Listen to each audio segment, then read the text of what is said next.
जब किसी संख्या का बार बार उसी संख्या से गुणा करते हैं तो जितनी बार हम गुणा करते हैं वो संख्या थोड़ा ऊपर लिखी जाती है और उसको हम पावर या घात कहते हैं, और जिस संख्या का गुणा करते हैं वो उसी के बराबर रहती है। इसको बेस या आधार कहते हैं।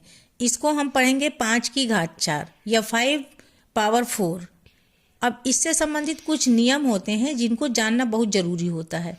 चलिए एक एक करके हम सारे नियम को देखते हैं। पहला नियम है कि अगर ऐसी संख्याओं का गुणा हो रहा है जिनके आधार समान हैं तो उनकी घातें जुड़ जाती हैं।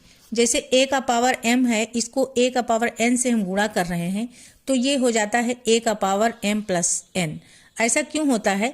जैसे 7 की घात 5 है, इसको 7 की घात से 3 से गुणा कर दिया गया तो इसका मतलब है 7 गुणा 7 गुणा 5 बार है, इसमें 7 गुणा 7 गुणा 3 बार है, तो टोटल 7 की घात 8 ही तो होगा ना, इसीलिए ये घातें जोड़ दी जाती हैं। तो इसकी वैल्यू हो गई 7 की घात 8, ये जुड़ गए 5 और 3। ये पहला नियम हो गया।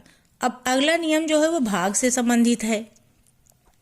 अगर a की पावर m को भाग दिया जा रहा है a की पावर n से तो भाग में हमेशा घातें घटती हैं।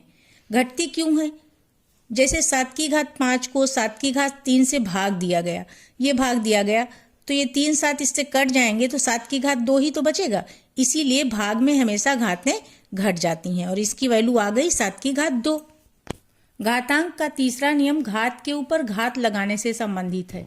जैसे a का पावर m है, फिर उसका पावर n और उसका पावर फिर l है, तो जब घात के ऊपर घात होती है तो घातों का गुणा हो जाता है। ये a का power m into n into l। अब यहाँ देखिए जैसे 3 स्क्वायर है, इसकी पावर 5 है और फिर उसकी और एक पावर लगी है 4, तो ये क्या हो जाएगा 3 की घात 2 गुणा 5 गुणा 4, तो 5 दूनी 10 10 चौक 40, ये हो गया 3 की घात 40। इस तरह के क्वेश्चन भी कभी रहते हैं घात के ऊपर घात, तो ऐसे ही गुणा करके उनका आंसर लिख दिया जाता है। अब अगला एक नियम है, उसमें जैसे कई संख्याएं अलग अलग संख्याएं हैं और उनका पावर 1 है। जैसे यहाँ दिया है a b c d, सबका गुणा हो रहा है, सबका पावर m दिया है, तो इस पावर का मतलब ये है कि ये जितनी संख्याएं हैं सब पे अलग अलग पावर इस तरीके से लग जाएगी। मान लीजिए यहाँ ऐसे है 2 इंटू 5 इंटू 7 इंटू 9, इस पूरे का पावर 3 लगा है, तो देखिए 2 का पावर 3 इंटू 5 का पावर 3 इंटू 7 का पावर 3 इंटू 9 का पावर 3, अलग अलग ये मल्टीप्लाई कर दिए जाते हैं। नेक्स्ट रूल है, मान लीजिए किसी संख्या की घात निगेटिव है, ऋणात्मक घात है, तो वो पलट जाएगी। a का पावर माइनस m है तो ये हो जाएगा 1 अपान a का पावर m। कोई संख्या ले लिया, 3 का पावर माइनस 4 का क्या मतलब है 1 upon 3 to the power 4। Next last rule है, a का पावर 0 अगर है तो इसकी वैल्यू 1 होती है। ये क्यों होती है? मान लीजिए हमने a क्यूब को a क्यूब से भाग दिया, किसी संख्या को उसी संख्या से भाग देते हैं तो उसका वैल्यू हमेशा 1 ही तो आता है।